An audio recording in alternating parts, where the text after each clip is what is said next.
है कि कांग्रेस का और बीजेपी का, बीजेपी के और कांग्रेस के बीच में सौदेबाजी हुई।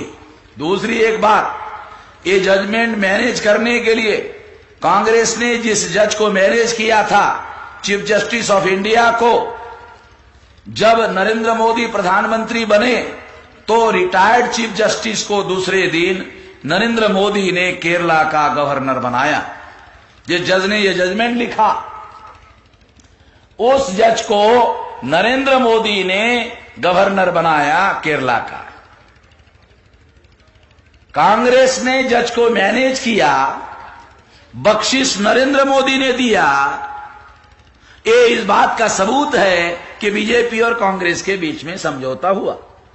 अन्यथा मैनेज अगर कांग्रेस ने किया तो नरेंद्र मोदी ने जज को बख्शिश क्यों दिया, गवर्नर का पद?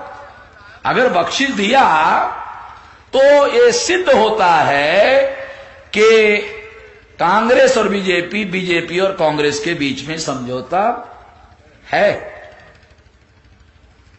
साथियों, अभी ये जो रूल है, ये रूल के रेफरेंस में ये बात समझा रहा हूं। रूल में क्या है? दूसरे नंबर का वोट जिस पार्टी को पड़ेगा उसी को रिकाउंटिंग की मांग करने का अधिकार है। आज तक बीजेपी के सेकंड नंबर कैंडिडेट ने रिकाउंटिंग की मांग नहीं किया, कांग्रेस के सेकंड नंबर कैंडिडेट ने आज तक रिकाउंटिंग की मांग नहीं किया। ये इस बात का सबूत है। कांग्रेस गठबंधन के अंदर जो स्टेट पार्टियां हैं उन्होंने भी रिकाउंटिंग की मांग नहीं किया। बीजेपी गठबंधन में जो स्टेट पार्टियां हैं उन्होंने भी रिकाउंटिंग की मांग नहीं किया। इसका मतलब यह है ये रूल पार्टियों को सुटेबल होता है, इसलिए ये रूल बनाया गया है। चुनाव आयोग ने पार्टियों के साथ सलाह मशवरा करके ये रूल फ्रेम किया ताकि यह कांग्रेस और बीजेपी और कांग्रेस के लिए सुटेबल हो सके। मगर ये जो सुटेबल रूल है, ये सुटेबल रूल डिस्करेज करने के लिए कि पेपर ट्रेल मशीन का कागज की रिकाउंटिंग किसी भी स्थिति में नहीं होनी चाहिए, ये रूल इस बात के लिए बनाए गए। और इस रूल ने सुप्रीम कोर्ट का रिकाउंटिंग होना चाहिए, ये जो जजमेंट है इसको प्रभाव शून्य बनाया। प्रभाव शून्य बनाने तक किसी भी अथॉरिटी को सुप्रीम कोर्ट की जजमेंट को शून्य बनाने के लिए रूल बनाने का किसी भी अथॉरिटी को अधिकार नहीं है, मगर ये रूल उन्होंने बनाया। ये मेरे पास लिखित सबूत है। अभी मैं सुप्रीम कोर्ट में गया, ये बात कहकर समाप्त कर देता हूं। मैं दोबारा सुप्रीम कोर्ट गया कि ये रूल स्क्रैप कर दिया जाए, एंटी कॉन्स्टिट्यूशनल है, मौलिक अधिकार का उल्लंघन करता है, इसे रद्द कर दिया है। दोबारा गया, दोबारा लिख कर दिया। अभी मेरी हियरिंग होने वाली है, इसलिए अभी आने वाले समय में हम लोग ये अगर रूल स्क्रैप करने में कामयाब होते हैं, मान लो, तो 2019 का चुनाव नरेंद्र मोदी हार जाएगा। और अगर ये रूल सुप्रीम कोर्ट स्क्रैप नहीं करती है तो मैं यहां से ऐलान करता हूं 2019 में नरेंद्र मोदी ही चुनाव जीतेंगे और घोटाला करके जीतेंगे। तो हम दो काम करेंगे।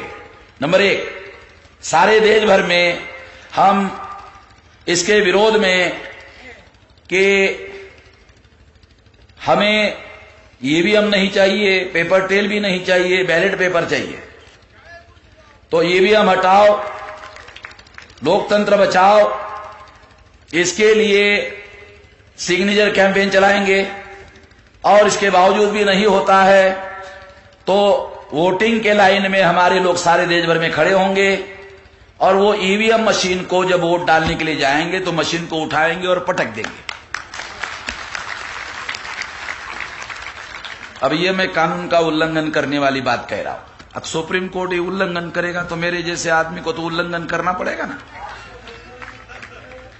जब सुप्रीम कोर्ट उल्लंघन करेगा तो मैं भी उल्लंघन करूंगा, और इस मुद्दे पर मैं जेल में जाने के लिए तैयार हूं। और कम से कम 1 लाख लोग सारे देश भर में जेल में जाए, इसकी भी व्यवस्था करेंगे।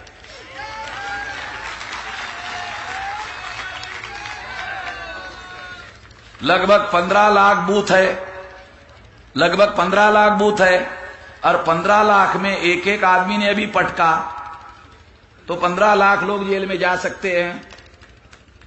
और मैं ये मानकर चलता हूं कि मान साहब भी इस कार्यक्रम में शामिल है।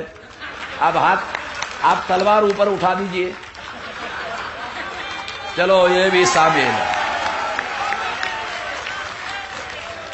वो भी शामिल हो गए और तलवार के साथ शामिल हो गए,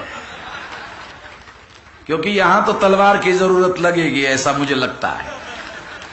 तो इस तरह से साथियों, ये जो लंबा समय मैंने लिया, ये आप लोगों के फ्यूचर का मामला है। जो 4 दिन तक मैंने बातें की, ये सबसे ज्यादा अहम सब्जेक्ट है। अगर आपका वोट का वैल्यू 0 हो गया तो आजकल क्या होगा? अभी वोट से एमएलए एमपी चुनकर नहीं जा रहे हैं, ईवीएम से जा रहे हैं, तो आपका वोट तो 0 हो गया। आपका जो वोट है वो तो 0 हो गया। इसलिए इस लड़ाई में आप सहभागी होंगे और इसे खत्म करने के लिए आप लोग साथ सहयोग करोगे। 2:40 का समय हो गया। 40 मिनट मैंने ज्यादा ले लिया, मगर 40 मिनट ज्यादा लेने के बावजूद भी आपको निश्चित रूप से फायदा हुआ होगा।